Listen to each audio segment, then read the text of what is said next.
Christmas is nearly upon us. Can you believe it? I don't know if you're like me. I think I lost a week with Snowmageddon. I don't know. I seem to be off a little bit.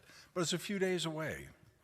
And with it comes the culmination of so many of those things in our lives, and why Advent's so important for us, why preparation is so powerfully necessary.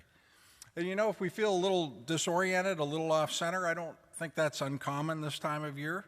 We simply need to just recenter ourselves, and importantly, we need to ask who or what we're oriented to.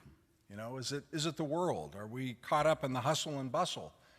Or is it Emmanuel, God with us, Jesus Christ?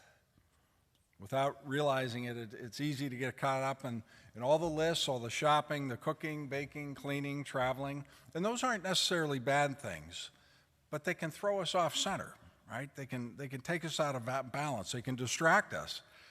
And so maybe we should be continually asking ourselves, are we prepared for Jesus? And are we prepared for Jesus to encounter us? A couple things to reflect on might help. I know this is something that's helped me to keep Christ-centered this time of year. And I know that just sounds kind of dumb, but I think you know what I mean. It's so easy to be spun out of our center. And it has to do with hidden holiness. Hidden holiness. And what do I mean by that? Well, if you think about the birth of Christ, the last place the world expected to find the King of Kings and Lord of Lords was in a dirty, smelly stable.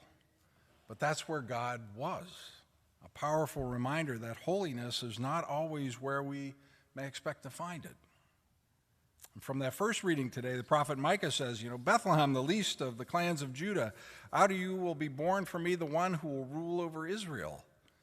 And it was from that backwater little towns of Nazareth and Bethlehem. Truly unexpected places where holiness was hidden. We hear of God choosing Mary to bear his son, and later in Bethlehem, where our Lord is born. Hidden holiness found in Nazareth, found in the stable in Bethlehem. And on Christmas, we remember that our Lord Jesus Christ entered this world in a very humble and undignified place to remind us that we don't go it alone. He experienced all those things that we experience, minus sin.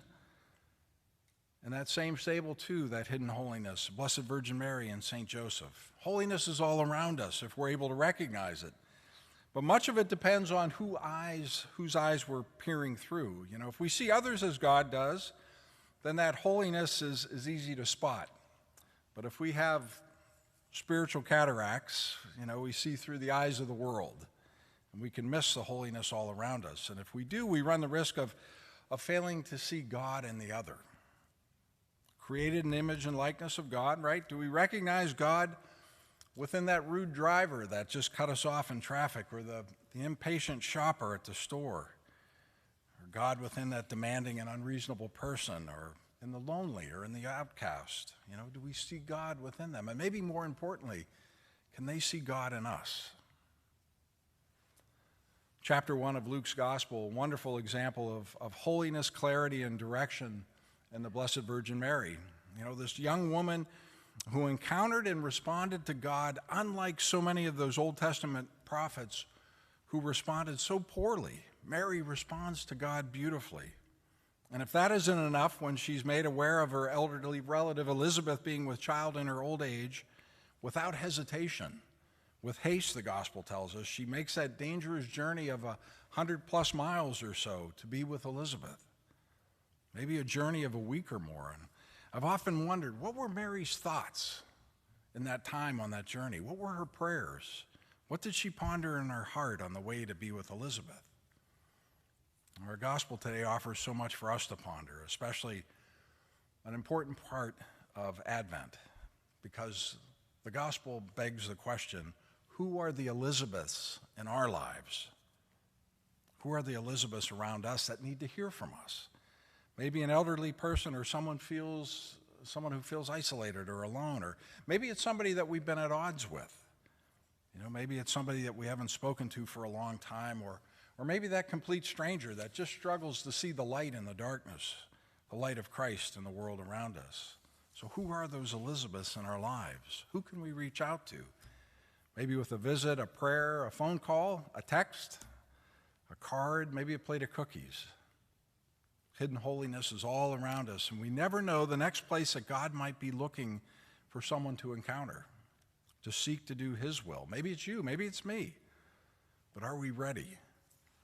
Are we prepared to embrace Emmanuel, God with us, just as Elizabeth did?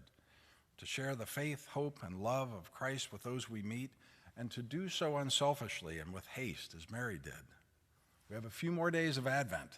Christmas is right around the corner. Are we ready?